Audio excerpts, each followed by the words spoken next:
Hello everyone. तो अब हम लोग थ्योरम नंबर 2 को देखेंगे। ये भी क्लास 7 का जो चैप्टर है ट्रायंगल एंड इट्स कंस्ट्रक्शन का, उसी का है। ठीक है, तो समझते हैं। तो ध्यान से हम लोग सीखेंगे कि क्या होता है। देखिए भाई, यहाँ लिखा है कि if A side of A triangle, फिर से ये किस फिगर की बात कर रहा है, किस पिक्चर का बात कर रहा है भाई? तो ट्रायंगल का। इसका मतलब है कि आप पहले एक ट्रायंगल बना लीजिए। तो यहाँ पर एक ट्रायंगल हम बना लेते हैं। ठीक है, अब ये ए हो जाएगा, बी हो जाएगा, सी हो जाएगा। इसका लेबल कर लेते हैं 1, 2 और 3। ठीक है, कोई दिक्कत नहीं है। अब ये कह रहा है कि if A side of A triangle, कहने का मतलब क्या हो कि ए साइड, एक साइड को, किसी ट्रायंगल के एक साइड को प्रोड्यूस किया गया। प्रोड्यूस मतलब बढ़ाया गया। तो किसी भी एक साइड को हम बढ़ाते हैं। तो चलिए भाई, हम बीसी को आगे बढ़ाते हैं। ठीक है, और बढ़ा के यहां तक लाए डी तक। समझ रहे हैं ना? क्लियर है? तो अब आप गिवन में क्या लिखेंगे? गिवन में लिखेंगे, क्योंकि हम लोग थ्योरम 1 में सीख चुके हैं कि कोई भी प्रूफ हमें 5 स्टेप में होकर चलना पड़ता है। तो गिवन क्या हो गया भाई कि A B C is a triangle. ऐसे फोटो भी आप बना सकते हो, नाम भी लिख सकते हो, फोटो भी बना सकते हो। तो ए बी सी एक ट्रायंगल है। वेयर वेयर ठीक है भाई, एंगल ए बराबर 1। ठीक है, जहां एंगल ए 1 है, एंगल बी जो है 2 है, और एंगल सी जो है क्या है भाई 3 है। अब क्या किया गया?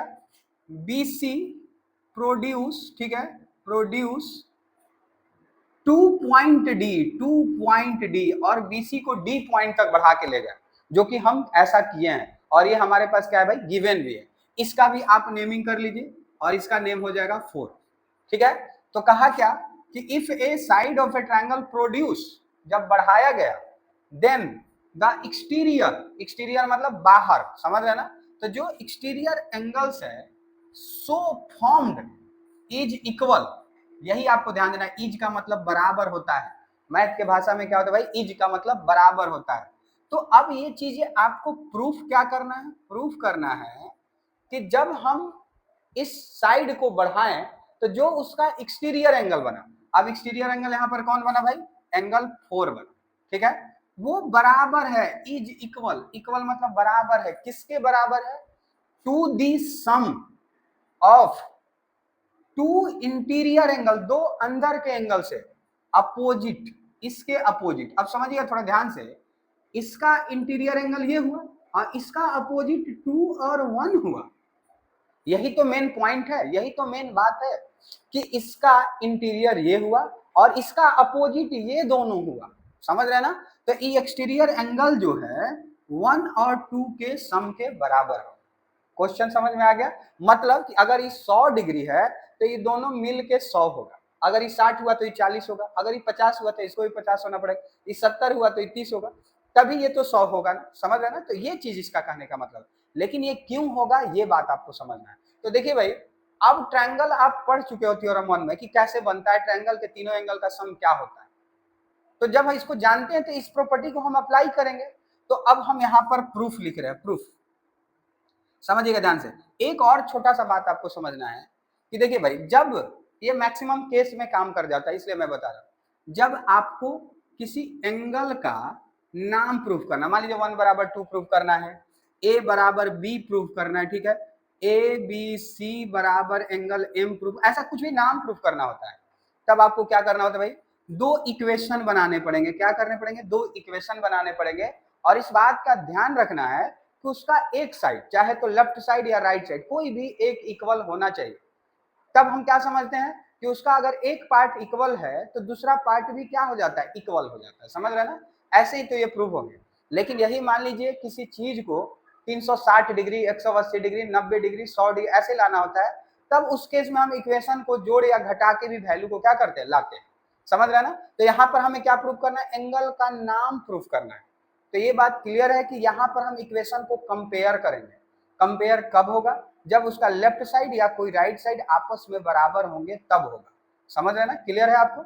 अभी देखिए, अगर नहीं भी समझ में आए तो विश्वास रखिए, अभी तुरंत आपको आने लगेगा। ठीक है, क्या होता है भाई? तो हम क्या जानते हैं? वी नो दैट, हम जानते हैं, क्या जानते हैं? कि एंगल 1 प्लस 2 प्लस 3, किसी भी ट्रायंगल के तीनों एंगल का जो सम होता है वो क्या होता है भाई? 180 डिग्री होता है। कैसे? ये एंगल सम प्रॉपर्टी, यहां पर जरूर आपको लिखना है प्रॉपर्टी से, समझ रहे ना। और ये हमारा क्या हो गया भाई, इक्वेशन नंबर 1। सही है, समझ रहे ना ऐसे। अब एक बात और आप याद कीजिए कि यहाँ पर दो पिक्चर को मिलाया गया है, एक तो ट्रायंगल है ही, और एक और समझिए, जैसे कहने का मतलब है कि मान लीजिए ये आपके पास ऐसा फोटो है, अगर इस चीज को ऊपर से हम मिटा देंगे, समझ रहे ना, तो अगर इसको हम मिटा दिए तो ये एंगल और ये एंगल को हम एक रिलेशन कहते हैं ना, इसको हम लीनियर पेयर कहते हैं। तो अब सपोज दैट सोचिए, इसको आप मिटा दीजिएगा तो सिर्फ ये वाला एंगल और ये वाला एंगल बचा कि नहीं, 4 और ये 3, इन दोनों को भी मिला के तो 180 डिग्री ही होता है। तो अब हमारे पास दो इक्वेशन हो गए। तो अब हम लिखेंगे यहाँ पर कि hence angle 3 plus angle 4 is equal to 180 degree. कैसे भाई, by linear pair, linear pair से। और ये इक्वेशन नंबर हमारा क्या होता है, 2 हो गया। अब आप क्या देख रहे हैं कि यहाँ भी 180 डिग्री, इसके भी राइट साइड में 180 डिग्री, इसके भी राइट साइड में 180 डिग्री।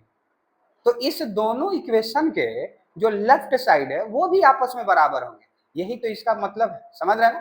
तो हम यहाँ पर क्या लिख लेंगे, फ्रॉम इक्वेशन 1 एंड 2 से। अगर इस बात को हम समझे फ्रॉम इक्वेशन 1 एंड 2 से, तो हम क्या समझते हैं भाई, किसी भी एक पार्ट बराबर है दूसरा ऑटोमेटिक बराबर हो जाता है। तो अब यहाँ पर क्या हो जाएगा, एंगल 1 प्लस 2 प्लस 3, मतलब इस इक्वेशन का ये जो लेफ्ट पार्ट है इस इक्वेशन के लेफ्ट पार्ट के बराबर होगा, ठीक है। तो एंगल 3 प्लस क्या हो जाएगा, एंगल 4। अगर आप देखें तो यहाँ भी +3 है, यहाँ भी +3 है, तो +3 को अगर बराबर के इधर लाते हैं तो माइनस हो जाता है, तो लाने की जरूरत भी नहीं है, आप इस 3 से इस 3 को क्या कर लेंगे, कैंसिल कर लेंगे। तो अब आपके पास यहाँ क्या बच गया, 1 + 2 इज इक्वल टू 4। और यही हमें क्या करना था भाई, प्रूव करना था। तो हम क्या लिख लेंगे, हेंस प्रूव्ड। समझ रहे ना।